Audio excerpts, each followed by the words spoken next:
Las mil caras del diablo, de José Manuel de Prada Samper. Cuentos, leyendas y tradiciones. Ilustraciones de Luis Figueroa. Introducción. Un poco de historia. Más sabe el diablo por viejo que por diablo, reza un dicho popular conocido por todos. Lo que no es tan conocido es hasta qué punto han pasado los siglos para el diablo. Aunque este libro no es más que una recopilación de tradiciones y cuentos populares sobre el maligno, no está de más, para comenzar, darle un somero repaso a su larga historia. En la forma que nos es familiar a todos, el diablo nace con la religión cristiana. Sin embargo, esta recogía la herencia del judaísmo, el cual, por su parte, estaba impregnado de las influencias que se remontan muy atrás. En el cristianismo y el judaísmo, el principio del mal, que es lo que es el diablo personifica, está subordinado a Dios.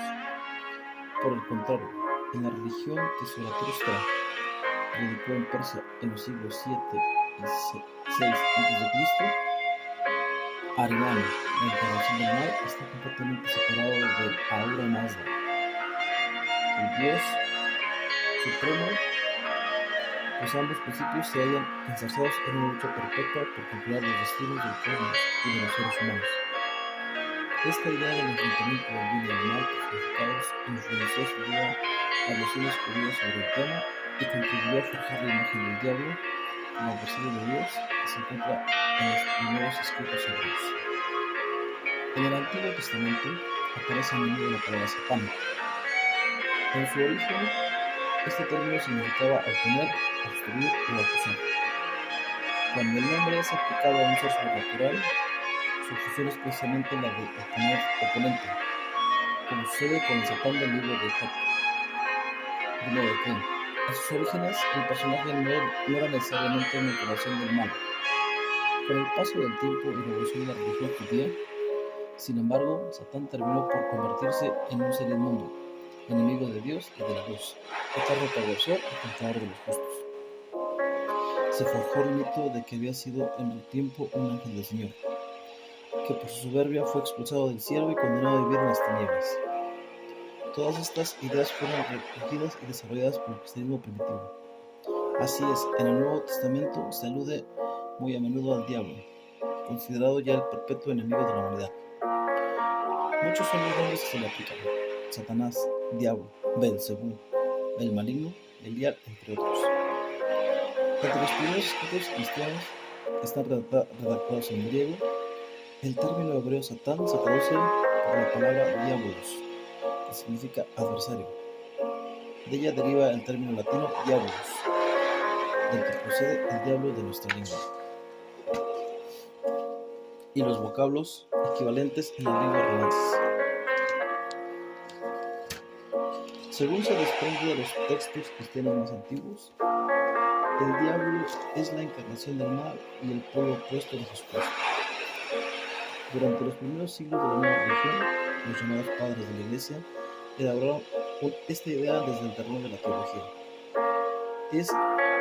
En esa época, sin embargo, el diablo era pura teología.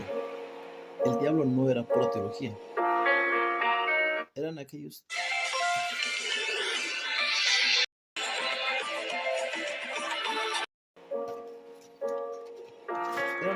tiempos en que en los desiertos de Egipto se establecían los primeros monasterios. Los relatos que describen la vida de aquellos devotos monjes y ermitaños están repletos de encuentros con el diablo, pues se creía que éste intentaba por todos los medios apartar a los santos hombres y las mujeres de la vida virtuosa. Famosas son las tentaciones en las que fue sometido San Antonio, 251 al 356, que tanto eco han tenido en el arte del tanto. El diablo tenía para aquella gente una imagen física muy clara, que poco a poco fue impregnándose de la mayoría de la población, en especial las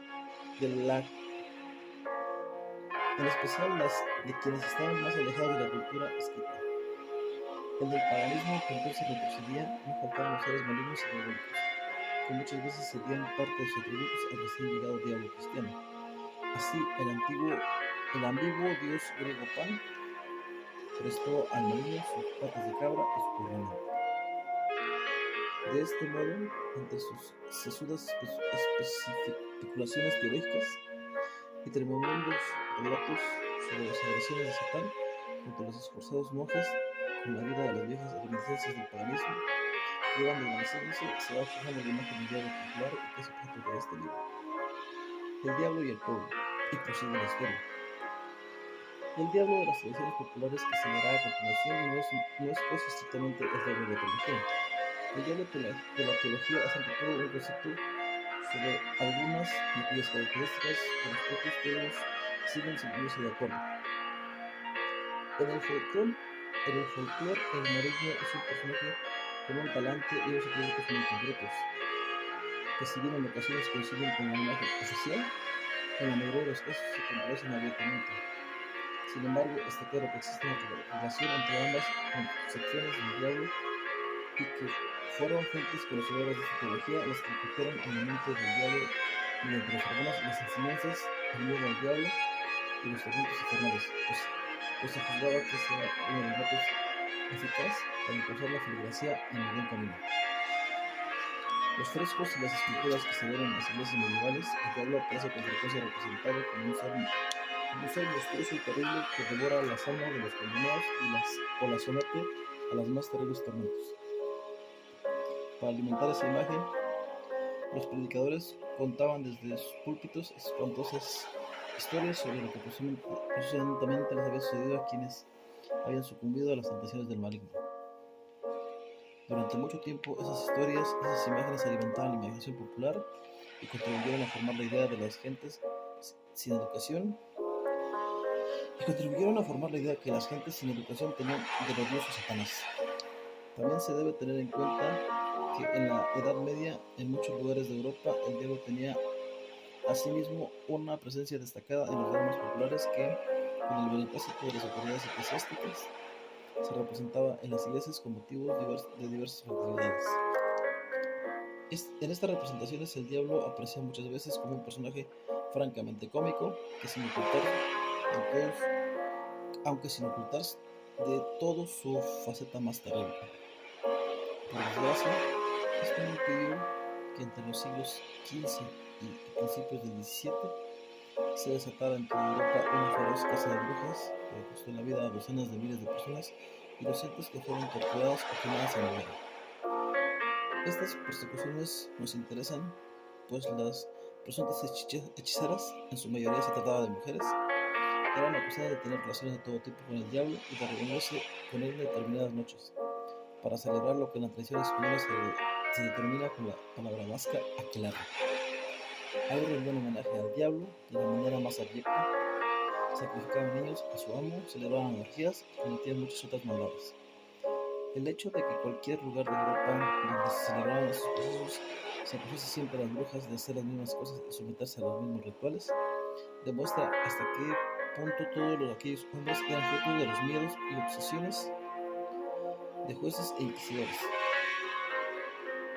En todo caso, está claro que aquellos años aciagos de terror, ignorancia y superstición, la imagen del diablo se hizo una real concreta para las gentes que participaban de un modo u otro en tales procesos y ejecuciones. Resulta inquietante que todo esto sucediera en los años del Renacimiento y de la nueva floración de la cultura y la ciencia en Europa. Por aquellas fechas comenzó también la expansión de Europa hacia otros continentes, en especial. Por aquellas fechas comenzó también la expansión de Europa hacia otros continentes, en especial América. Por supuesto, en las naves que llegaban al nuevo continente, exploradores con nuevas mercancías, también viajaba el diablo. No es este el lugar para resumir los hitos de la conquista española, pero basta recordar al lector que en aquellas costas los europeos se encontraron gentes que tenían otras creencias y otras costumbres, que el contacto no fue siempre muy pacífico. El caso es que, como parte integrante del sujuzgamiento a los recién llegados, los indígenas se vieron forzados a adoptar la religión cristiana, lo hicieron con distintos grados de profundidad y sinceridad. Por lo cierto, es que en la mayoría de los casos los nativos conservan en gran medida sus creencias originales, mezcladas con elementos de la doctrina cristiana. Los misioneros, por su parte, consideraban que todo cuanto cernía a la religión de los indígenas era cosa del diablo, y no tardaron en descontar en aquellos territorios su vieja manera de afrontar estos procesos, dando lugar a nuevas persecuciones y un nuevo episodio de intolerancia.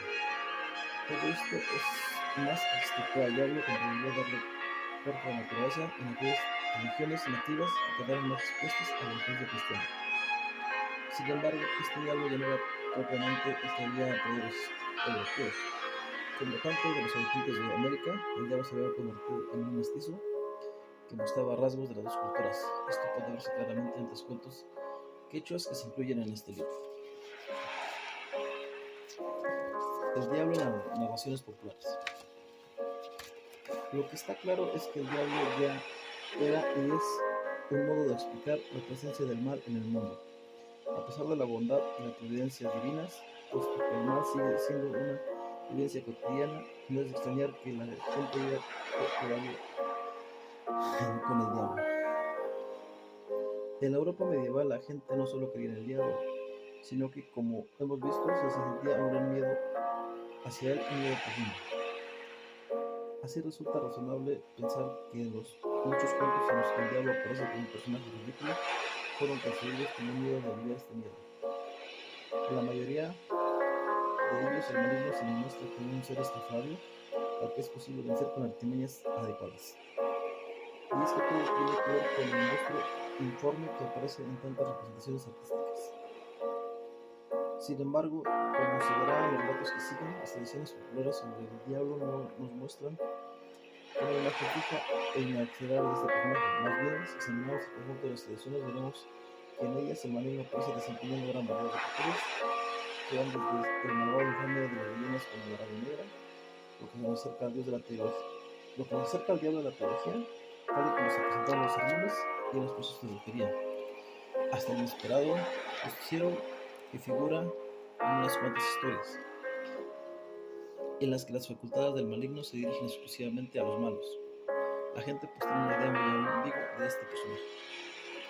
La tradición oral que es objeto de este libro, esta ambigüedad se manifiesta sobre todo al dispar tratamiento que el diablo recibe de los dos principales géneros de la literatura tradicional en prosa que se encuentran en nuestras latitudes: cuento y leyenda. Existe un tercer género a considerar, el mito, para el cual puede verse lo dicho en la nota introductoria en la primera parte del libro. El cuento es una forma artística sumamente elaborada que se sitúa en un mundo imaginario en el que todo es posible. Por lo general, los cuentos terminan con el triunfo del héroe y el castigo del malvado. Las leyendas, en cambio, muestran un mayor apego a la realidad. Su estructura es más sencilla, suele ser más breve y rara vez se deja llevar por las fantasías innecesarias. Así, no es raro que el diablo estúpido, torpe y derrotado aparezca casi siempre en los cuentos, y el diablo terrible, destructor e invencible se presenta exclusivamente en las leyendas. Y es que la gente creía en las leyendas, mientras que era perfectamente consciente que los cuentos eran pura fantasía. ¿Qué aspecto tiene el diablo? Ya hemos dicho que en el arte medieval el diablo es pintado con un aspecto más bien monstruoso. Esto no siempre fue así. En los primeros siglos de la Edad Media, los artistas lo consideran al diablo como un ser deforme y terrible. Sí, pero dotado de una figura más o menos humana. Es más adelante, a partir del siglo XI, cuando se lo representa con la frecuencia como una criatura monstruosa con más atributos animales que humanos. Todas estas imágenes debieron influir en las pesadillas de la buena gente que veía con frecuencia y sin duda contribuyeron al formar el concepto que tenían del maligno. En el folclore, sin embargo, el diablo suele casi siempre aparecer como un ser de aspecto humano, que es más peligroso si cabe por el hecho de que apenas puede ser distinguido de los comunes mortales. Cierto es que debajo de su apariencia distinguida se ocultan a veces los cuernos y el rabo, pero por regla general tiene el aspecto de una persona normal. Eso sí va vestido impecablemente casi siempre de negro, y si va a caballo, su montura es espléndida y del mismo poder. Solo en uno de los relatos, aquí incluidos, Araña Negra, se presenta al diablo con un aspecto francamente sospechoso. El gran problema con el diablo, muy bien los sabios inquisidores de antaño es que no siempre es fácil identificarlo, y es que a veces puede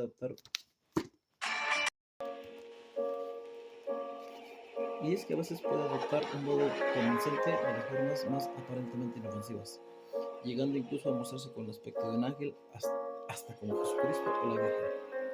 Y es que el diablo es un maestro de la metamorfosis, don que, como gran doctor, utiliza muy a menudo para intentar conseguir sus fines.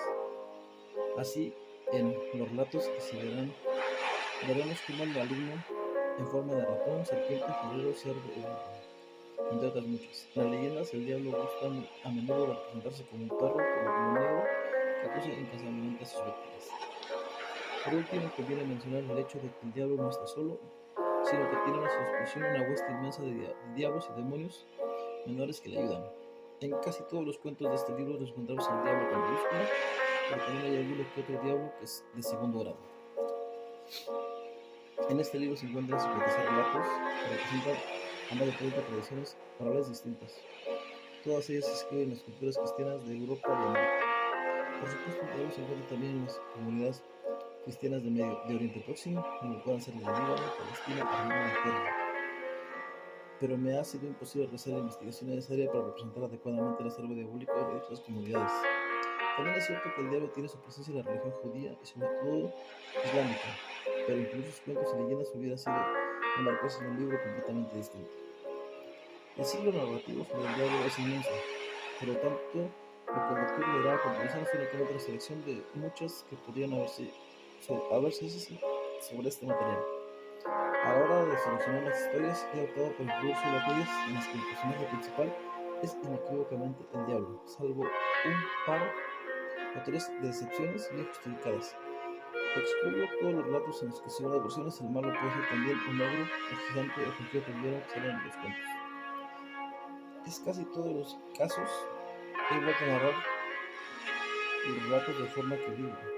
La excepción son los testimonios que cierran el libro, que he preferido presentar con minúsculos cambios.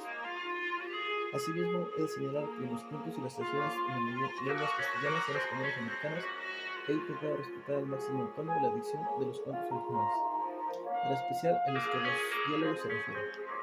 No obstante, quiero dejar claro que al volver a narrar los cuentos que se darán a continuación, siempre he respetado exclusivamente el contenido de cada relato, pues opino que tal debe ser el principio básico que guíe este tipo de trabajos. Si por alguna razón me he apartado del trama tal y como se desarrolla en el original, voy a indicar una nota respectiva. Este libro, por lo tanto, puede servir como un punto de partida para el estudio en más profundidad del tema. José Manuel de Prada Semper.